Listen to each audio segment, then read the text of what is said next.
जब हमने importance of haloalkanes discuss किया था पहले लेक्चर में, तो वहां पे मैंने आपसे कहा था कि हेलो अल्केन्स का इस्तेमाल करके हम maximum number of organic compounds की प्रिपरेशन कर सकते हैं। तो इसी वजह से हम हेलो अल्केन्स को synthetic tool in the hand of chemist भी कहते हैं, synthetic tool in the hand of chemist. Dear students, क्योंकि हेलो अल्केन्स बहुत ज्यादा रिएक्टिव कंपाउंड्स हैं, उस वजह से हेलो अल्केन्स बहुत सारे different type of chemical reactions या केमिकल प्रॉपर्टीज दिखाते हैं। तो उन केमिकल प्रॉपर्टीज को हम जनरली 4 ब्लॉक्स में डिवाइड कर लेते हैं। उनमें से एक को हम कहते हैं न्यूक्लियोफिलिक सब्स्टिट्यूशन रिएक्शंस, एक टाइप को कहते हैं एलिमिनेशन रिएक्शंस, एक टाइप को कहते हैं रिएक्शन विद मेटल्स, और उसके अलावा रिडक्शन रिएक्शंस भी हमें पढ़ना है हेलो अल्केन्स के। तो आज हम डिस्कस करने जा रहे हैं nucleophilic substitution reactions of haloalkanes, nucleophilic substitution reactions of haloalkanes. Dear students, आप लोगों को याद होगा कि हमने कहा था कि हेलो अल्केन में जो कार्बन हैलोजन बॉन्ड है वो पोलर नेचर का होता है, क्योंकि सबको पता है कि कार्बन के कंपैरिजन में हैलोजेंस की इलेक्ट्रोनेगेटिविटी ज्यादा होती है। तो उस वजह से जो हैलोजेंस है वो इस कार्बन और हैलोजन के बीच में जो इलेक्ट्रॉन पेयर है, बॉन्डेड इलेक्ट्रॉन पेयर, उनको अपनी तरफ अट्रैक्ट कर लेते हैं। तो उस वजह से क्या हो जाता है, हैलोजन पे इलेक्ट्रॉन डेंसिटी बढ़ जाती है और कार्बन पे इलेक्ट्रॉन डेंसिटी कम। तो इसलिए क्या होगा कि कार्बन पे स्लाइट पॉजिटिव चार्ज डेवलप हो जाएगा और हैलोजन पे स्लाइट नेगेटिव चार्ज। क्लियर है? तो क्योंकि कार्बन हैलोजन बॉन्ड पोलर है और कार्बन पे पॉजिटिव चार्ज है, स्लाइट पॉजिटिव चार्ज है, उस वजह से क्या होगा कि अगर जब भी हम इसको किसी न्यूक्लियोफाइल के साथ रिएक्ट कर लेंगे तो अटैकिंग रीजन का जो न्यूक्लियोफाइल है वो आसानी के साथ इस कार्बन पे, क्योंकि इस कार्बन पे कौन सा चार्ज है, पॉजिटिव चार्ज है, उस वजह से न्यूक्लियोफाइल इस कार्बन पे अटैक कर लेगा। क्योंकि कार्बन साइमल्टेनियसली 5 बॉन्ड नहीं बना सकता है, उस वजह से क्या होगा कि कार्बन और हैलोजन के बीच में जो बॉन्डेड पेयर ऑफ इलेक्ट्रॉन्स है वो हैलोजन पे शिफ्ट हो जाएंगे। तो क्या बन जाएगा आपको कि जो हेलो अल्केन था, जहां पे पहले हैलोजन जुड़ा था, उस हैलोजन को रिप्लेस कर लेगा एक न्यूक्लियोफाइल, और यहां से आपको साथ में क्या मिल जाएगा, हैलाइड आयन मिल जाएगा। तो इस रिप्रेजेंटेशन को अगर आप अच्छी तरह से देखोगे तो यहां से आपको ये क्लियर हो रहा है कि क्या हो रहा है कि न्यूक्लियोफाइल इस हैलाइड आयन को रिप्लेस कर रहा है, सब्स्टिट्यूट कर रहा है। तो इस तरह के रिएक्शंस को जनरली हम कहेंगे nucleophilic substitution reactions of haloalkanes. हम एक एग्जांपल के साथ में कर लेते हैं कि फर्ज कर लो अगर हम ये कंपाउंड ले लें C2H5OH, Br, ब्रोमोइथेन है ये। इस ब्रोमोइथेन को अगर हम रिएक्ट कर लें पोटेशियम हाइड्रोक्साइड के साथ, जनरली पोटेशियम हाइड्रोक्साइड हम एक्वस ले लेते हैं, तो क्या होगा एक्वस सॉल्यूशन में पोटेशियम हाइड्रोक्साइड डिसोसिएट होकर के पॉजिटिव प्लस OH नेगेटिव बनाएगा, और OH नेगेटिव यहां एक्ट कर लेगा एज ए न्यूक्लियोफाइल और अटैक कर लेगा उस कार्बन पे जिसके साथ क्या जुड़ा है, Br जुड़ा है, क्योंकि उस कार्बन पे स्लाइट पॉजिटिव चार्ज होगा। तो क्या होगा कि इस Br यहां से निकल जाएगा, ये Br K के साथ कंबाइन होकर KBr बनाएगा, KBr, और जो C2H5 था अल्काइल पार्ट के साथ आपको जुड़ जाएगा OH, तो उस वजह से आपको बन जाएगा इथेनॉल। तो ये एक एग्जांपल है न्यूक्लियोफिलिक सब्स्टिट्यूशन रिएक्शंस की। तो ये हो गया एक एग्जांपल न्यूक्लियोफिलिक सब्स्टिट्यूशन रिएक्शंस का, और भी एग्जांपल्स हम बाद में डिस्कस कर लेंगे। उससे पहले हम एक इंपॉर्टेंट पॉइंट यहां पे डिस्कस करते जाए। अगर हमें हेलो अल्केन्स की न्यूक्लियोफिलिक सब्स्टिट्यूशन रिएक्शंस की रिएक्टिविटी कंपेयर करनी होगी, अगर हम बात कर लें, फर्ज कर लो अल्काइल ग्रुप अगर सेम होगा मगर हैलाइड अलग अलग होगा, तो उस टाइम पे रिएक्टिविटी क्या होगी। मैं बात इस तरह कर लेते हैं। देखो, अगर फर्ज करो आपके पास है RF, आपके पास है RCl, RBr और RI, यानी अल्काइल सेम है मगर हैलाइड्स अलग अलग है। इनका एक्सपेक्टेड ऑर्डर क्या हो सकता है? एक्सपेक्टेड ऑर्डर किस बेसिस पे हम प्रेडिक्ट कर लेंगे? मैं आपको इस तरह बता दूं कि हम कहेंगे देखो न्यूक्लियोफाइल उस कार्बन पे आसानी के साथ अटैक कर लेगा जहां पे पॉजिटिव चार्ज ज्यादा होगा, यानी जहां पे कार्बन हाइड्रोजन बॉन्ड की पोलैरिटी ज्यादा है वहां पे अटैक के चांसेस क्या होंगे? ज्यादा होंगे। अब सबको पता है कि पोलैरिटी को जनरली हम एक्सप्रेस करते हैं in terms of dipole movement, और डाइपोल मूवमेंट जो है वो सबसे ज्यादा, सबको पता होगा आरसीएल का डाइपोल मूवमेंट सबसे ज्यादा होता है आरसीएल का, तो इसलिए हम एक्सपेक्ट कर लेंगे कि आरसीएल की रिएक्टिविटी सबसे ज्यादा होनी चाहिए। उसके बाद डाइपोल मूवमेंट होता है आरएफ का, तो आरसीएल के कंपैरिजन में आरएफ की रिएक्टिविटी कम होनी चाहिए, और आरएफ से भी डाइपोल मूवमेंट कम होता है किसका? आरबीआर का, और आरबीआर से भी कम डाइपोल मूवमेंट होता है आर का। तो एक्सपेक्टेड ट्रेंड ये है कि आरसीएल की रिएक्टिविटी सबसे ज्यादा होनी चाहिए और आर आई की रिएक्टिविटी सबसे कम होनी चाहिए। हमारे एक्सपेरिमेंटल एविडेंसेस के बेसिस पे जो ऑर्डर पता चला है रिएक्टिविटी का, वो जो है उसमें आर आई की रिएक्टिविटी सबसे ज्यादा है, यानी आयोडो अल्केन्स की न्यूक्लियोफिलिक सब्स्टिट्यूशन रिएक्शन सबसे ज्यादा होती है। उसके बाद होती है आर की, उसके बाद होता है आरसीएल का, और सबसे कम रिएक्टिव होते हैं फ्लोरो अल्केन्स। तो क्वेश्चन राइज होता है कि ये ऑर्डर ऐसा क्यों है? तो उसका बड़ा सिंपल सा रीजन है। मैं आपको इस तरह बता दूं कि यहां पे जो ग्रुप हेलो अल्केन से निकल रहा है, यहां पे जो हैलाइड, इसको हम जनरली कहते हैं लिविंग ग्रुप।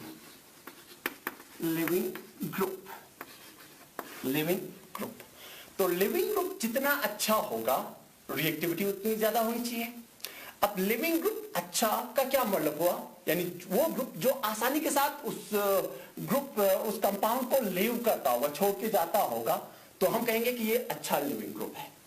तो बेटर लिविंग ग्रुप आप इस बेसिस पे डिसाइड कर लोगे कि उसका कार्बन के साथ जो बॉन्ड है वो कितना स्ट्रॉन्ग है। सिंपल सी बात है, अगर कार्बन और उस हैलाइड आयन का बॉन्ड अगर स्ट्रॉन्ग होगा तो नेचुरल बात है वो हैलाइड आयन आसानी के साथ उस कार्बन को छोड़ने वाला नहीं है, तो नेचुरल बात है उस हेलो अल्केन की रिएक्शन जो है वो काफी स्लो होगी। ऑन द अदर हैंड, अगर कार्बन और हैलाइड आयन के बीच वाला बॉन्ड अगर कमजोर होगा तो नेचुरल बात है वहां पे हैलाइड आयन कार्बन को छोड़ के जल्दी निकल जाएगा।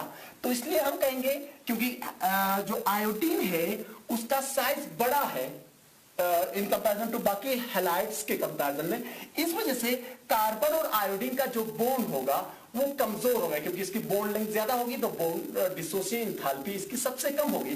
तो बॉन्ड डिसोसिएशन एंथैल्पी कम होगी तो इस बॉन्ड के ब्रेक होने के चांसेस बहुत ज्यादा होंगे, है ना। तो इसलिए हम कहेंगे जो आयोडो अल्केन्स है उनकी reactivity towards nucleophilic substitution reaction सबसे ज्यादा होगी। ऑन द अदर हैंड, क्योंकि फ्लोरीन का साइज बहुत ज्यादा छोटा है तो इस वजह से फ्लोरीन और कार्बन के बीच का जो बॉन्ड लेंथ है वो बहुत कम होगा। तो बॉन्ड लेंथ कम होने की वजह से बॉन्ड डिसोसिएशन एंथैल्पी बहुत ज्यादा होगी। तो बॉन्ड डिसोसिएशन एंथैल्पी ज्यादा होगी तो नेचुरल बात है ये बॉन्ड आसानी से ब्रेक होने वाला नहीं है। तो हम कहेंगे कि जो आयोडीन है ये पोरेस्ट लिविंग ग्रुप है। तो पोरेस्ट लिविंग ग्रुप होने की वजह से हम कहेंगे कि जो फ्लोरो अल्केन्स है उनकी reactivity towards nucleophilic substitution reaction सबसे कम होगी। तो होप आप लोगों को समझ आया होगा कि फ्लोरो अल्केन्स की reactivity towards nucleophilic substitution reactions कम क्यों है और आयोडो अल्केन्स की न्यूक्लियोफिलिक सब्स्टिट्यूशन रिएक्शंस के लिए उसकी रिएक्टिविटी बहुत हाई क्यों है। तो अब हम बात कर लेते हैं मैकेनिज्म की, mechanism of nucleophilic substitution reactions.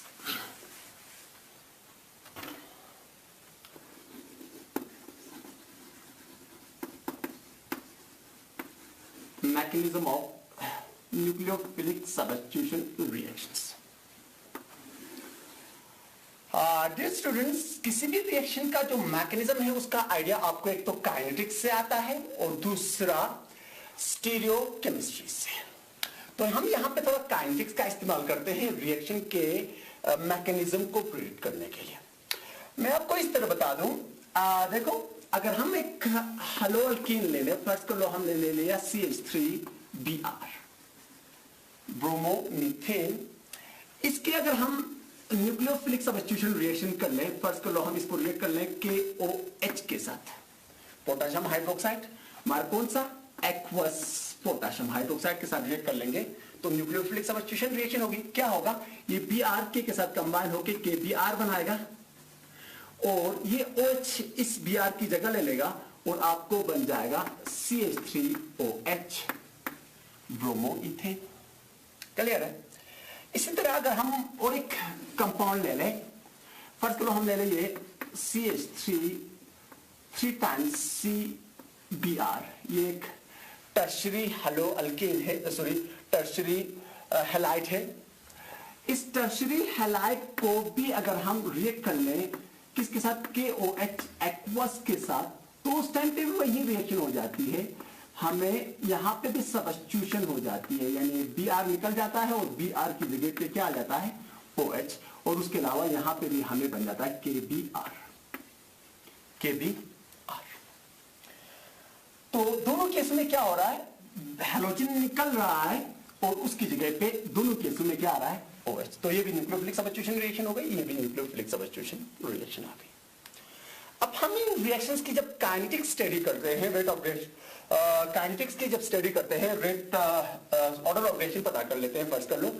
तो इस रिएक्शन के लिए जो ऑर्डर आ जाता है, ऑर्डर को हम जनरली M से रिप्रेजेंट करते हैं, ऑर्डर ऑफ रिएक्शन इस रिएक्शन के लिए 2 आ जाता है, यानी ऑर्डर 2 आने का मतलब यह है कि रिएक्शन की जो रेट है वो 2 रिएक्टिंग मॉलिक्यूल्स की कंसंट्रेशन पे डिपेंड कर रही है, और एक्सपेरिमेंटली ये पता चला है कि वो दोनों जो रिएक्टेंट्स हैं उनमें से एक हेलो अल्केन है और दूसरा न्यूक्लियोफाइल है। यानी मतलब क्या हुआ कि इस केस में जब हम यहां पे मिथाइल हैलाइड ले लेंगे तो उस टाइम पे क्या हो रहा है, रिएक्शन की रेट हेलो अल्केन की कंसंट्रेशन पे भी डिपेंड कर रही है और न्यूक्लियोफाइल की कंसंट्रेशन पे भी डिपेंड कर रही है। तो इसलिए इस रिएक्शन के लिए अगर हम रेट ला लिखेंगे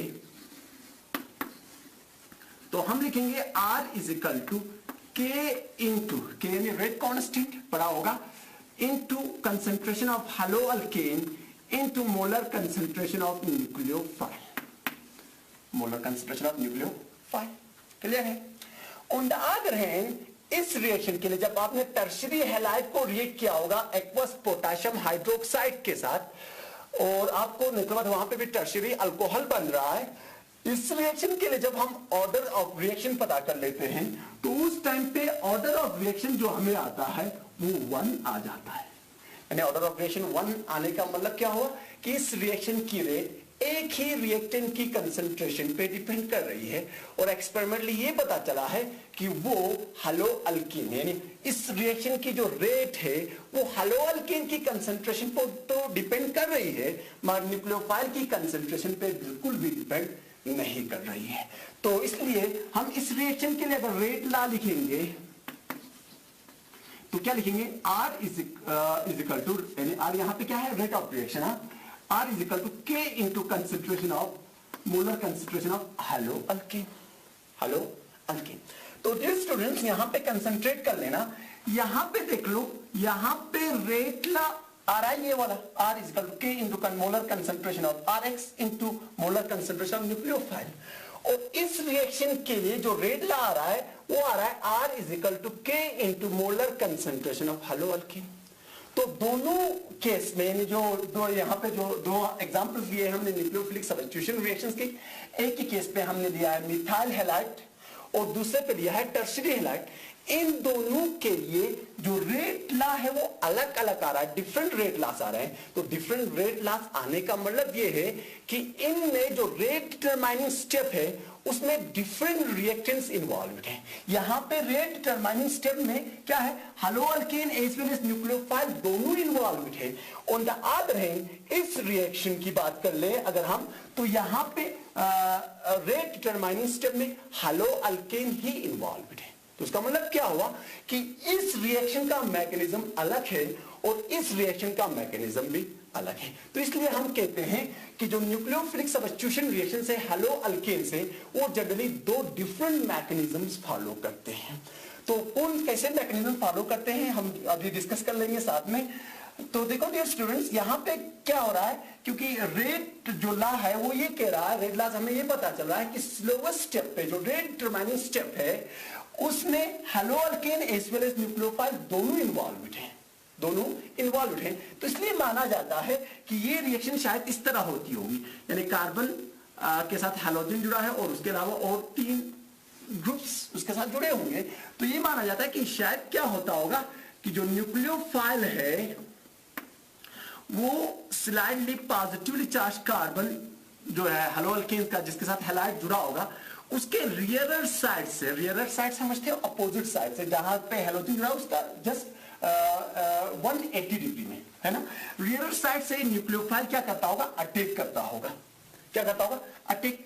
तो क्या होगा, जब ये यहां पे अटैक कर लेगा तो नेचुरल बात है, ऐसा माना जाता है कि कार्बन और हैलोजन का बॉन्ड पहले से ही पोलर है, तो ये जब न्यूक्लियोफाइल अपने इलेक्ट्रॉन का इस्तेमाल करके यहां पे अटैक कर लेगा तो कार्बन और हैलोजन के बीच में जो इलेक्ट्रॉन्स हैं वो हैलोजन की तरफ थोड़े शिफ्ट हो जाएंगे। तो क्या होगा,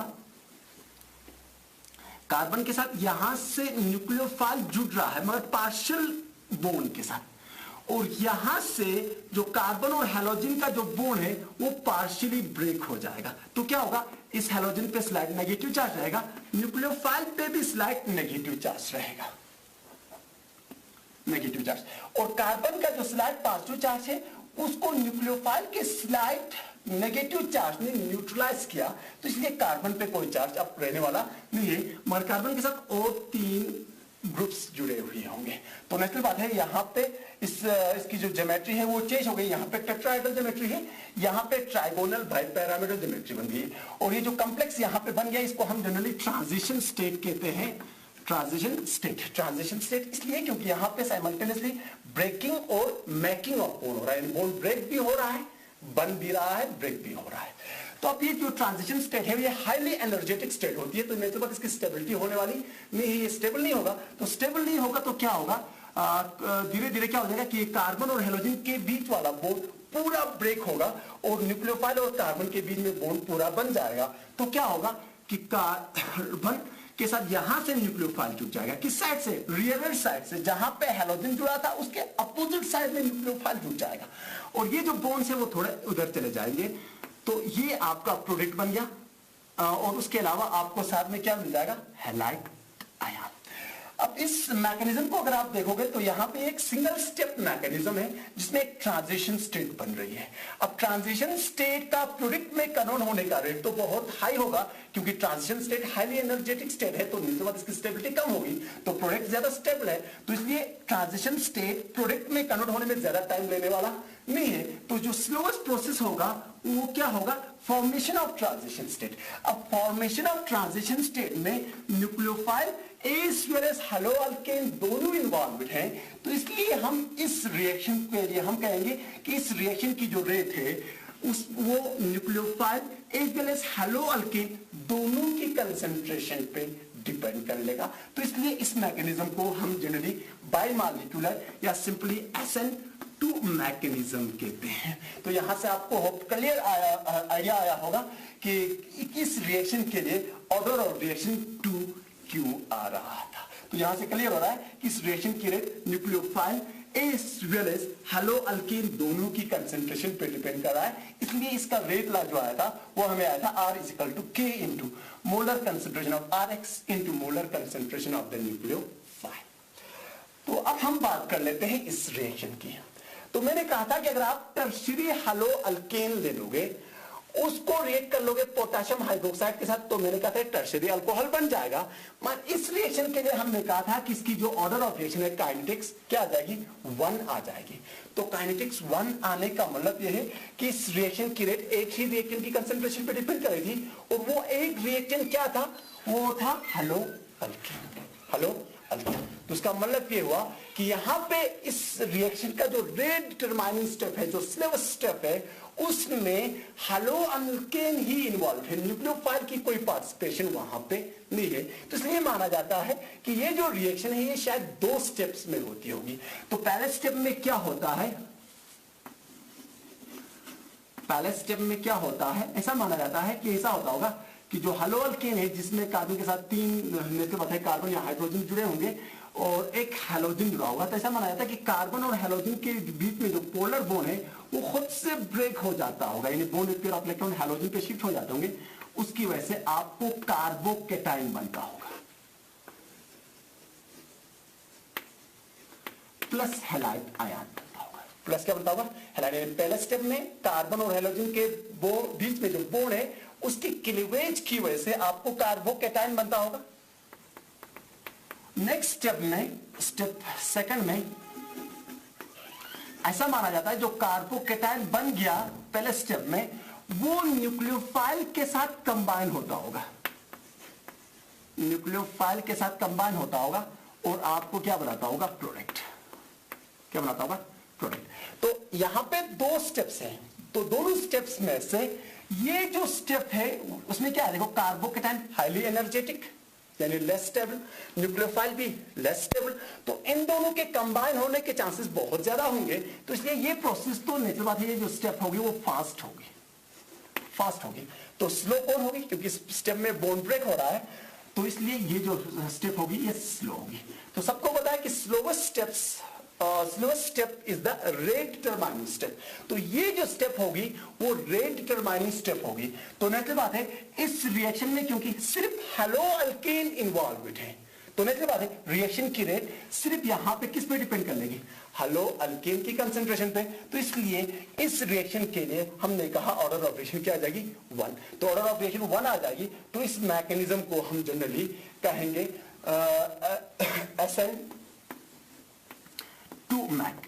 SN1 मैकेनिज्म या यूनिमॉलिक्यूलर रिएक्शंस भी हम कहते हैं। तो ये हो गया कि मैकेनिज्म हैलो अल्केन्स की जो न्यूक्लियोफिलिक सब्स्टिट्यूशन रिएक्शंस है वो जनरली 2 टाइप का मैकेनिज्म फॉलो करते हैं। उनमें से एक है SN1 मैकेनिज्म और दूसरा हमने कहा SN2 मैकेनिज्म। यहां से हमें क्लियर हो रहा है कि जनरली जो मिथाइल हैलाइड है वो कौन सा मैकेनिज्म फॉलो कर रहा है, SN2 मैकेनिज्म फॉलो कर रहा है, और जो टर्शरी हैलाइड है वो generally SN1 substitution, nucleophilic substitution unimolecular इसको कहेंगे। इसको सब्स्टिट्यूशन न्यूक्लियोफिलिक सब्स्टिट्यूशन क्या कह सकते हैं, बाइमॉलिक्यूलर कह सकते हैं SN1 मैकेनिज्म, और इसको कहेंगे SN2 mechanism, SN2 mechanism, sorry SN1 mechanism, और इसको हम कहेंगे SN2 मैकेनिज्म। तो उसके बाद अब हम बात कर लेते हैं रिएक्टिविटी का जो ऑर्डर होगा, यानी SN1 मैकेनिज्म और SN2 मैकेनिज्म में कौन से हैलो अल्केन्स की रिएक्टिविटी ज्यादा होगी और किन की। तो क्योंकि टाइम काफी कम बचा हुआ है तो हम जो ऑर्डर है SN1 न्यूक्लियोफिलिक सब्स्टिट्यूशन रिएक्शंस का, तो SN1 और SN2 का हम इंशाल्लाह नेक्स्ट क्लास में डिस्कस कर लेंगे। तब तक खुदा हाफिज।